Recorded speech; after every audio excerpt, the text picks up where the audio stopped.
Hi guys, how's it going? My name is Joe Tyrrell and welcome to The Undercut, the GPblog podcast. The year is 2012. Spain were dominant on the football front, London was preparing to host the Olympics, and everyone thought the world was going to end. We also had a packed couple of years on the Formula 1 scene, so we'll be jumping in our time machine to reflect on the 2012-13 years. This is the GPblog Decade Review, Episode 2. Valtteri, it's James. Come on. Get it, Gil. No, and that's going to ruin the undercut attempt.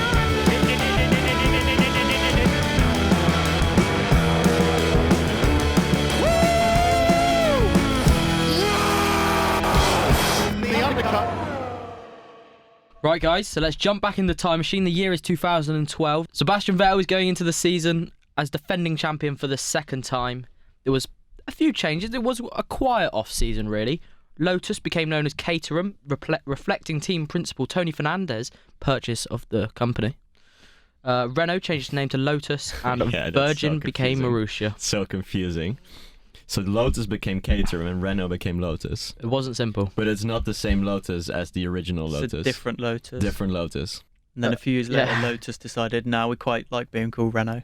Yeah, Changed it's back. And Williams announced that they were going to be using Renault engines for the next 2 years. Going back to the classic Williams-Renault domination of the early 90s. yeah, it paid dividends. Pwah. Well, the season kicked off as we were used to it in Australia. But before we get into going through the races, we're going to play a little game because it was an incredible start to that season. We had 7 victories, 7 different drivers. Yeah. So we're going to go back and forth. You're going to try and name all 7 of them. So Adam, I'll start with you. I mean, I think I specifically not looked at this to make it fair, but I think Adam has. So. I've not looked at this Adam's today. cheated. Yeah, but he is a bit of an encyclopedia. I've got 2013 up on my... Oh yeah, sure. So All right. Do we have to go in order or just name any of them? go in order. All right. So we'll start with the Australian Grand Prix. I'm doomed. Adam, Oh, my goodness. In order. I'll be even more impressed if you can get the pole and fast lap as well. Oh, Nah, the Australian Grand Prix, I think that was won by Vettel. Jenson Button. Adam, correct. Nick, the Malaysian Grand Prix. Vettel. Eventually it's going to be Vettel. I'll give you 3 chances to get it. Alonso. Yep. Yes. Adam, China. That was Vettel. Oh, the encyclopedia's got it wrong. Was It it was- Hamilton? Hamilton. No, it wasn't Hamilton. Weber. No, it wasn't Webber. Oh, I'll give it over to Nick. I know who it It's- is. I should have thought about it. Is it Weber? No, It's Nico Rosberg. it's Nico Rosberg for Yeah, of course it Mercedes. And then Nick, the Bahrain Grand Prix, the 4th one on the calendar. I'd hope I was going to get Spain because I know that one. Bahrain is Hamilton? No, it was. No, you got 2 more. Weber. I mean, eventually I'm going to get one. Was it? No, Alonso's already been said. Vettel. Hey! Finally. And then Spain, Adam. Maldonado. Yeah. Maldonado. Famous. Monaco. I know this one. I don't. I mean, I'm just guessing, so what's the point? Is it Weber? Yes! And Adam, finally, Canada. Has to be Hamilton. It is Hamilton indeed. So it was a great start to the season, wasn't it, Adam? Joe, I'm going to turn it on you. Oh, God. Who became the 8th race winner Oh, of yeah, I know the that season one. later in the year? The final race of the year, It actually. wasn't. It was the 3rd final. Well, Abu Dhabi? Yeah, it wasn't the final race. Oh, okay, fair enough. Oh, you can see the cogs turning in his head now. Who won a race? Yeah, who won a race? He's won. I'm not looking. He's won quite a few races in his career, actually. And he wasn't at one of the best teams. Well, It's not right. Wait, it was Raikkonen. Yeah, it was. Leave me alone. I know what I'm doing. Raikkonen. Oh, he clearly Oh did. yeah, Abu Dhabi was the 3rd to last race of the season. He And won it. the He Indian won it Grand for Prix. Lotus Renault. Are we gonna do a segment on the Indian Grand Prix? The most classic of races on the calendar. We can never forget the Indian Grand Prix. So Adam, it was a brilliant start to the season. Plenty of action. Yeah, loads of action. We'd love to see something like that again, wouldn't we? We'd love to We see... saw it in Formula E last season, didn't we? Yeah, but Similar. Formula I mean, E isn't Formula 1, is it? There aren't even 7 drivers now that could That like win it, is there? realistically really Yeah. win a race. No. Probably less than 7 drivers that have won a race in the last I mean, 5 years. now Oh. now I would say in 2019 or 2020, I would say 5 because Albon is not realistically going to win a race, No. is he? No. There was 5 this year, and next year probably be the same 5, I would expect. Yeah, maybe Albon, but I don't think so. I don't think so either. But yeah, an incredible start to 2012. We did say in the previous podcast, if you haven't checked the 2010-11 one out, make sure you do so, that 2010 was the best season, but 2012 runs it really close for me. Yeah. Are you going to cry about Alonso again? Yeah, I am going to cry. it's the second time that you said it, that this was Alonso's for the taking. Yeah, he became a 4-time champion in this year. In your mind. In my books. Yeah, again. But I mean, this one more so in 2010, that Ferrari car was not good enough, really, to realistically challenge for a title. So I think it really is much to Alonso's credit that he even got himself in the position of being like really, really going at Vettel for the whole year. Although, well, he had the longest period of leading the World Championship. He Yeah. had 8 consecutive races in the middle part of it where he led it. I believe he was that about 40 points ahead So after the summer break. his biggest lead of the season was 40 points after Hungary. after Hungary, There you go, 40 points after the summer break. I was going to say after European. And then Grand Prix. between He had that. and then between Italy and Japan, which was 3 races, so he had a lead of 37 after Italy, and then after Singapore it went down to 29, and then after Japan it went down to 4, and then he lost it in Korea. Yeah, he had a couple DNFs, didn't he? So Sebastian Vettel eventually ran away with it. Well, I say ran away. He didn't run away with it. It went Not down. at all. He won. He had to win That crazy final race. 5 races on the bounce. He won. Well, he led for the final 5 races. Sorry, my bad. And it came down to that dramatic race at Interlagos Yeah. where he looked like he'd lost it, didn't it, Adam? After the first sector, it did look like he lost it. Yeah. The iconic picture of him sort of just rolling backwards on the run after turn 4, having been clouted by Bruno Senna. Yeah, I thought, is Vettel out? Is he going to lose it? But it was a great drive back through the field, helped by a few safety cars and whatnot, to grab a P6 and a championship win. Yeah, I think that Brazilian Grand Prix, Alonso, I've mentioned before, Alonso on slicks in the rain.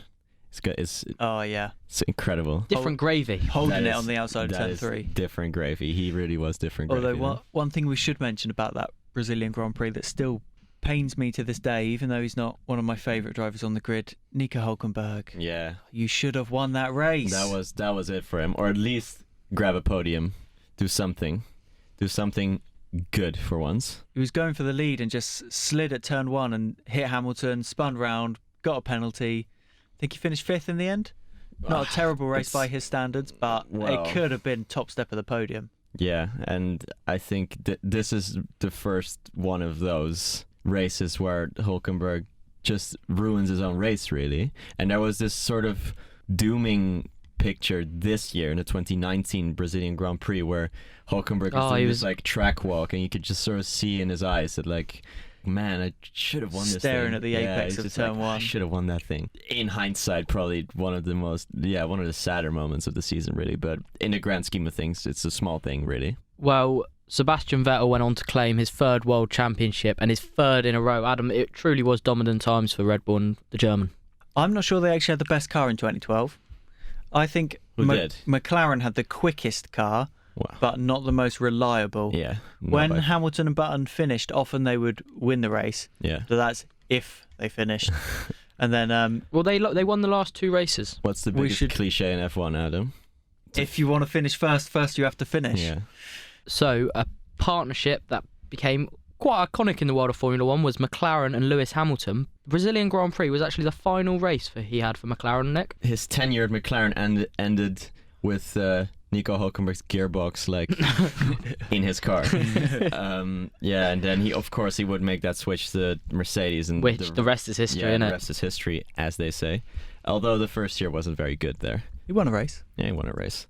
2012 sort of, in that weird kind of way, like sets up the rest of the decade, doesn't it? And 2013 even more so. So moving on to 2013 now, and it was Sebastian Vettel's year once again as he stormed to the World Championship with 397 points. Adam, we'll start in Malaysia. We all know about the tension between Mark Webber and Sebastian Vettel, but that was the final straw, really, wasn't it?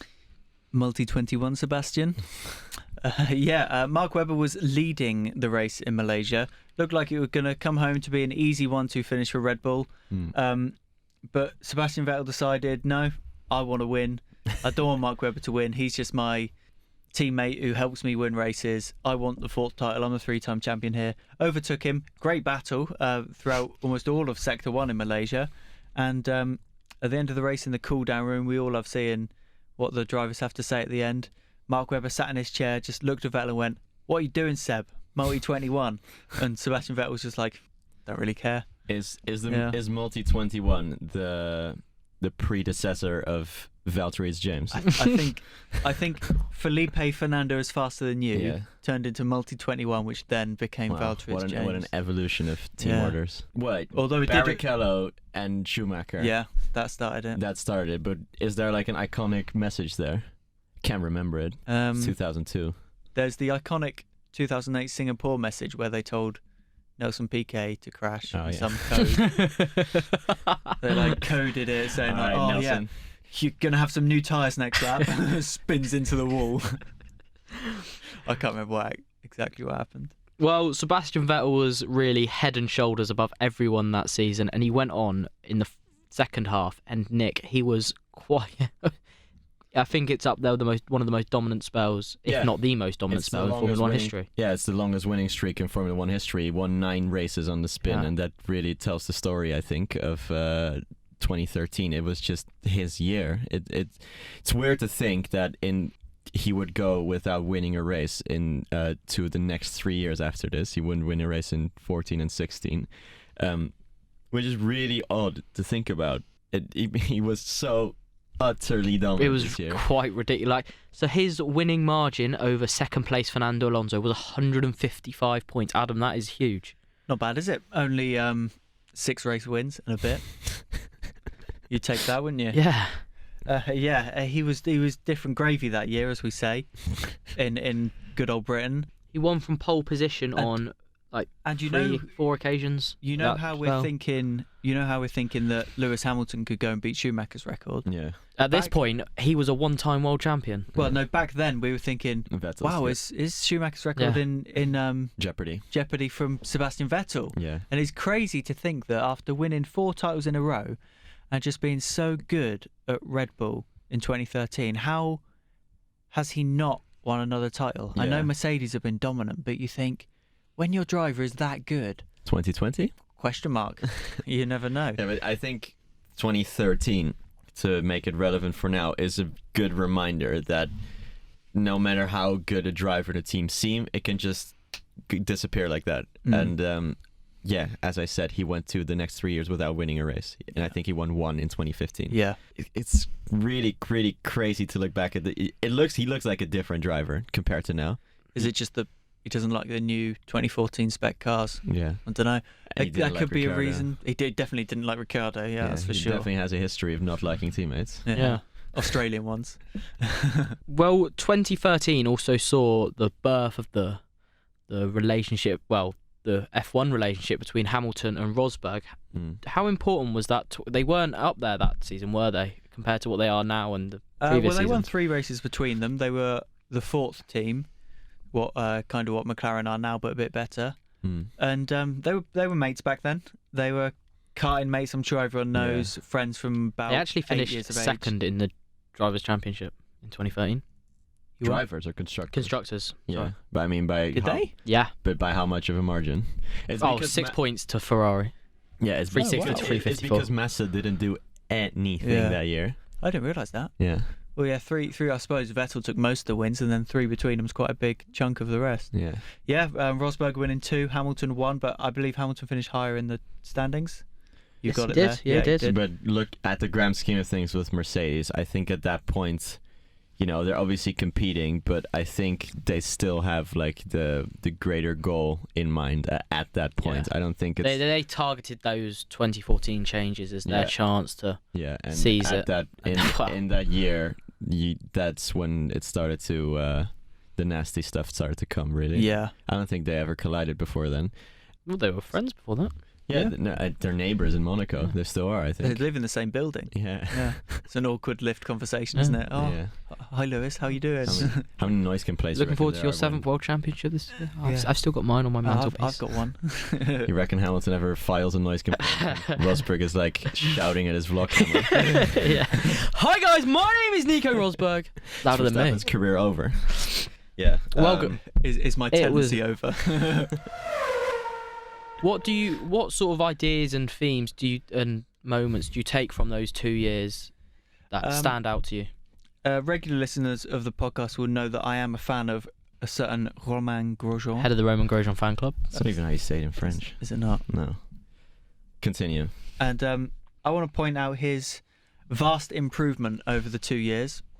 He scored 9 podium finishes over those 2 years, but the start of his Lotus time, he decided to crash into literally everybody he saw, Yeah. which culminated in a huge crash at Belgium, which nearly killed Fernando Alonso, Yeah. and a race ban. Yeah. But then by the end, I think that's the last time someone got banned from a race. it is, yeah, it is. But I want to mention, as a fan, how excellent he was in the last few races of 2013. How are we Excellent. making this about Grosjean? Picked up 4 podiums in 5 races. Nobody else did that apart from Vettel, who won them Alright. all. He was Vettel's closest competition in that Listen, time. And if Lotus had given him a proper car in 2014, he could have won races. yeah, okay. No, I think Well, Nick, everyone is sat down enough for of his Roman Grosjean. Well, I think everyone is sat down for his podcast just very eager to listen about Romain Grosjean getting a few podiums in 2012 and then almost murdering Fernando Alonso.